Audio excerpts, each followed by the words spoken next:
to talk about your experience in raising capital. And you say as a Black woman, it's been difficult. Can you talk to me about those challenges?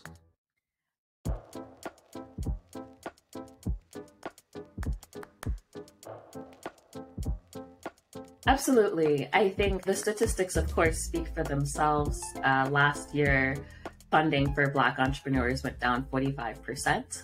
Less than 1% of all VC capital goes to Black women. So, I mean, statistically, the odds are not in your favor as a Black woman, especially in Edtech. Sometimes I'm like, man, if I had built something in FinTech or creator economy, but no, I needed to do Edtech, which I think is an inherently difficult space to be in as an early stage startup, because the sales cycle for education is known to be difficult, regardless of whether you're able to make sales or not. We have been able to have pretty good traction in a short period of time, but the perception, the fear, the anxiety is that, oh, Edtech is difficult. Will schools actually buy it? Will students actually buy it? Well, you have all of these questions that I don't see as much in other industries. And I think it's a little sad, because I think Edtech has the power to be one of the most impactful places of innovation, but most of the power does stay concentrated in big companies. Although there are a lot of Edtech companies, you don't see as many into the schools. I think you see more B2C in the Edtech industry, but I also think that exacerbates inequality, because the students that need it the most are probably not the ones that are going to be paying themselves for the Edtech. Right. That's been something that I've consistently wrestled with, that I want to use our platform to help bridge the gap in education, which means it has to end up in the hands of students that need it, right? And so that does look like creative business models. I think you make a point there. When you look at EdTech, like something like a Duolingo, that's a name everybody knows. Everyone knows, yeah. But it's a luxury to sit there and learn a second language. When you are low on resources, in an unstable family, and on and on and on, and you have these things facing you, you're not saying, I'd really love to learn Mandarin right now. Right? No, and so you're not. And I was gonna say, it's interesting, because we had a focus group of kids. We've done a number of pilots, and I'm really big on feedback from our students and from teachers.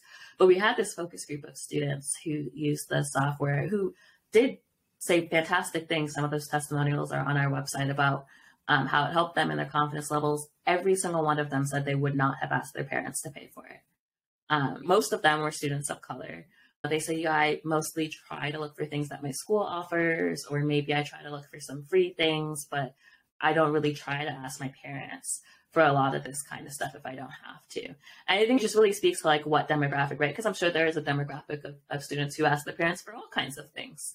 It struck me in this particular focus group with these particular students who were impacted by the software, but none of them would have thought to ask their parents.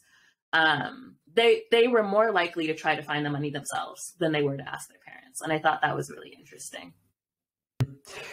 Well, yeah, that is interesting. And, for those who are more willing to find the money themselves, it almost speaks to perhaps their own perseverance. It's an interesting kind of experience you've had in looking at these study groups. So you make the point that going into EdTech is also difficult. Raising capital for anyone there is going to be difficult, because long sales cycles, probably a difficult sell even to the individual once they have it. You get into an organization, a distribution network, and are people going to adopt it, pick it up, versus some social meme app that has easy virality.